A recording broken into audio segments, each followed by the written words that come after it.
Kamu selalu jadi yang paling pertama ada, paling pertama datang, paling pertama mengalah, paling pertama memaafkan.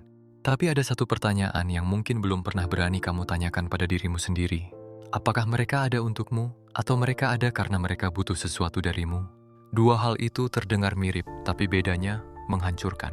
Selamat datang di Shadow Mind Project, tempat di mana sisi gelap tersembunyi manusia diungkap.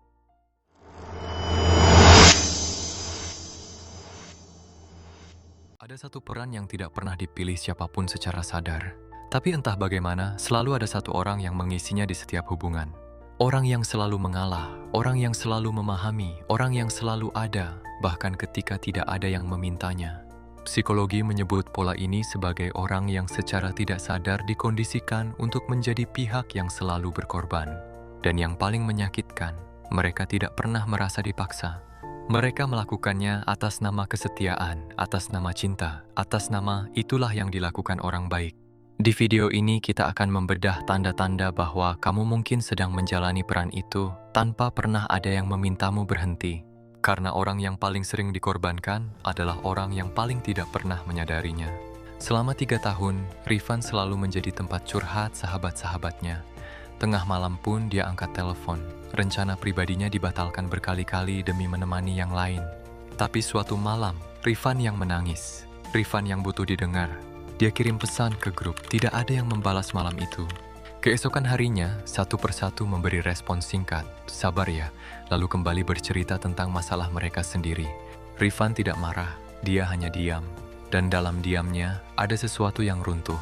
Tanda pertama adalah yang paling halus, karena ia tidak datang dalam satu kejadian besar. Ia datang dalam akumulasi kejadian kecil yang terus berulang. Kamu yang mengubah jadwal, kamu yang menyesuaikan diri, kamu yang menunggu. Dan ketika akhirnya tiba, saatnya kebutuhanmu yang harus dipenuhi, selalu ada alasan mengapa belum bisa sekarang. Ini bukan kebetulan. Ini pola yang terbentuk karena kamu tidak pernah mengajarkan orang-orang di sekitarmu untuk memprioritaskanmu. Bukan karena kamu tidak layak diprioritaskan, tapi karena kamu terlalu cepat menarik kebutuhanmu kembali sebelum orang lain sempat merasakannya. Setiap kali kamu berkata, tidak apa-apa, aku bisa sendiri, kamu sedang mempertegas bahwa kebutuhanmu bisa diabaikan. Dan mereka belajar dari itu. Setiap kali ada konflik dengan pasangannya, Dimas selalu menjadi yang pertama meminta maaf. Bahkan di saat dia yang seharusnya merasa sakit. Bukan karena dia salah, tapi karena melihat pasangannya diam terasa lebih menyakitkan dari mengakui kesalahan yang tidak pernah dilakukannya. Lama-kelamaan, meminta maaf menjadi refleks. Dan pasangannya belajar satu hal, konflik apapun akan selesai dengan sendirinya. Karena Dimas akan selalu yang pertama menyerah. Dimas menyebutnya kedewasaan, tapi psikologi menyebutnya sesuatu yang sangat berbeda. Tanda kedua adalah tentang siapa yang selalu menanggung beban emosional dari setiap konflik. Meminta maaf adalah tanda kedewasaan kalau dilakukan saat kamu memang salah. Tapi ada jenis permintaan maaf yang berbeda, yang tidak lahir dari kesadaran, tapi dari ketakutan. Takut ditinggalkan, takut dikonflik, takut diam yang terlalu lama. Orang yang terbiasa dikorbankan seringkali mengembangkan respons otomatis untuk meredakan ketegangan dengan cara menyerah, bahkan ketika mereka adalah pihak yang dirugikan. Mereka meminta maaf bukan karena merasa bersalah, tapi karena kedamaian terasa lebih penting dari kebenaran. Dan setiap kali itu terjadi, posisi mereka dalam hubungan itu semakin melemah. Tanda bahwa kamu terjebak dalam pola ini. Apakah kamu lebih sering merasa lega setelah meminta maaf, atau lebih sering merasa hampa?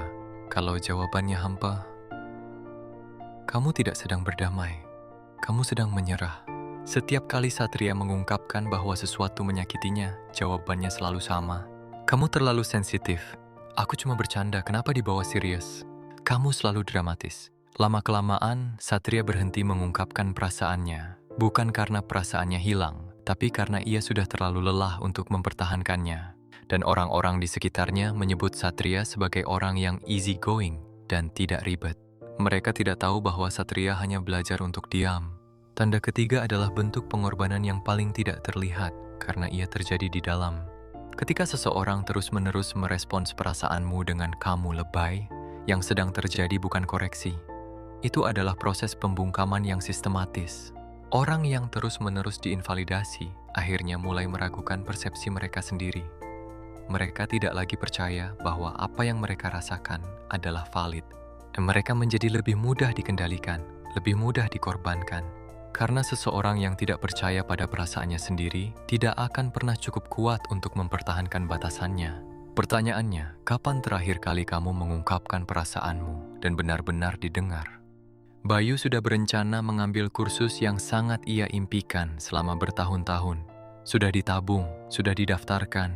Tapi seminggu sebelum mulai, seorang teman memintanya menemani proses pindahan rumah di hari yang sama. Bayu membatalkan kursusnya. Bukan karena teman itu memaksanya, bahkan teman itu tidak tahu betapa pentingnya hari itu bagi Bayu. Bayu membatalkannya sendiri karena membayangkan teman itu kecewa terasa lebih berat dari mengubur impiannya sendiri. Dan malam itu, saat membantu memindahkan kardus, Bayu tersenyum. Tapi ada sesuatu di dalam dadanya yang tidak ikut tersenyum.